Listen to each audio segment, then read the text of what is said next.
Is it possible to build a multi-million dollar property portfolio in this day and age? And if at all it is possible, how can you do it? Now, a very quick background. The motivation for this video was a chat I was having with a friend last week. She pointed to a news article which said a couple who migrated to Australia had built a massive $12 million property portfolio with a whopping number of 18 properties. Now, the more interesting part is this couple migrated to Australia only in 2006, and so didn't have any prior wealth or experience to start with. So my friend's question was simple. Is it even possible now, when it's hard to buy even one property now for most people? I thought it'd be good to post a video answering that question so it gives clarity to everyone who's wondering the same. Can we build a multi-million dollar property portfolio within our lifetime, when even getting a single property feels like a Herculean task in these times? Before we answer that question, let's look closely at what the couple have done, as there are some valuable lessons and insights we can take away from here. So, the couple migrated to Australia in 2006 with no major savings or experience about property market here. In the initial years, they worked hard with sometimes even part-time jobs to support themselves. In addition, they did one thing that is very critical and noteworthy.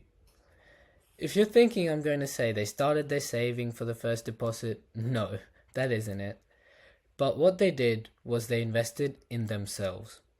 They spent time, money, and effort to equip themselves for better jobs and better salaries, which obviously resulted in higher savings. I always feel like this is a very underrated quality that almost every successful person does, but isn't talked about enough. Investing in yourself. We will talk about this in detail later, but let's go back to what the couple did. With such better earning potential, they were able to build up a quick deposit, and they got their first home for $300,000 with a decent yield.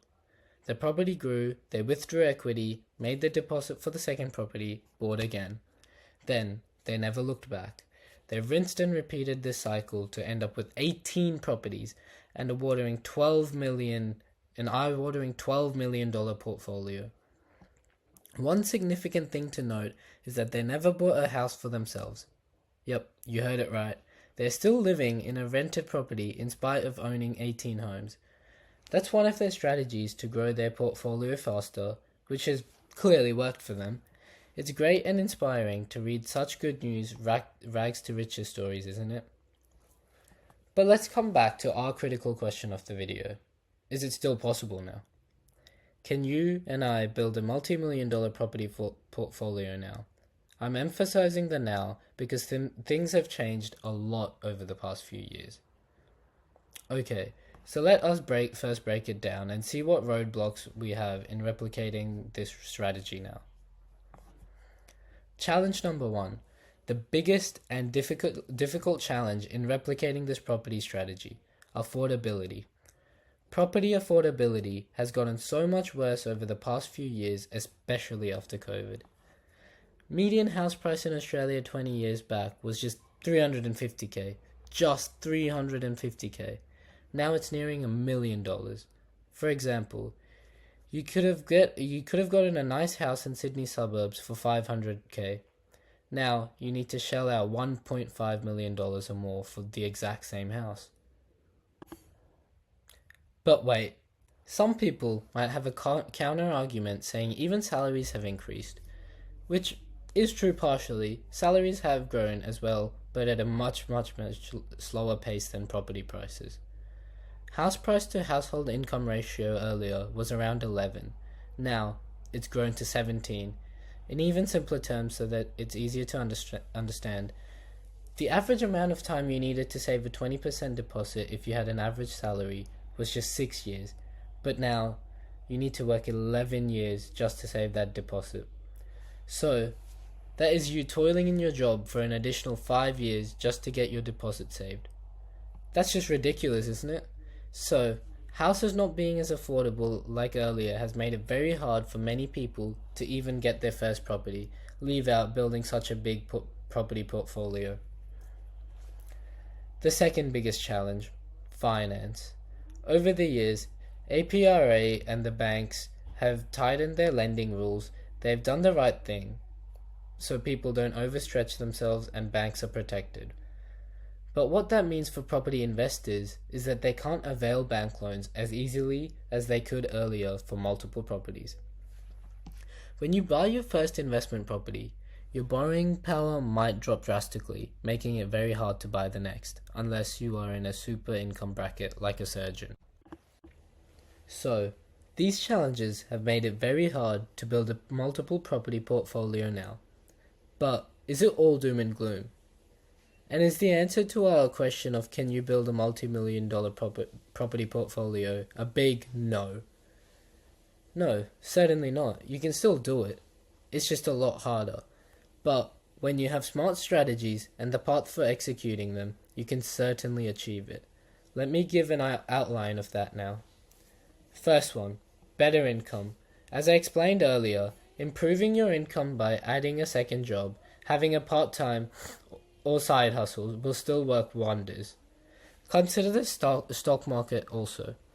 Whatever savings you have investing them in the stock markets after good research will give you additional income instead of parking your money in banks. Additional income increases your borrowing capacity so much and also decreases the time you need to save a deposit. Just an additional income of $30,000 will improve your borrowing capacity by $170,000. I always recommend investing in yourself and growing your income as the first step in your property investment journey. 2. Research and employ good pickup strategies. Yes, affordability is bad, but for investing, you aren't restricted to posh or your nearby suburbs.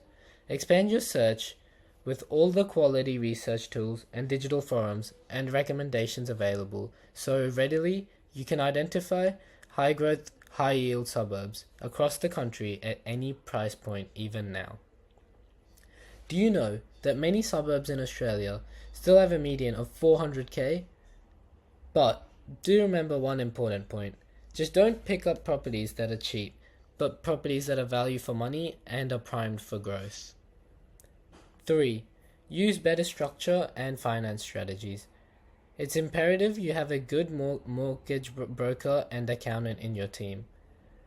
Get suggestions on how you can structure your property ownership so that you don't hit the mortgage ceiling soon.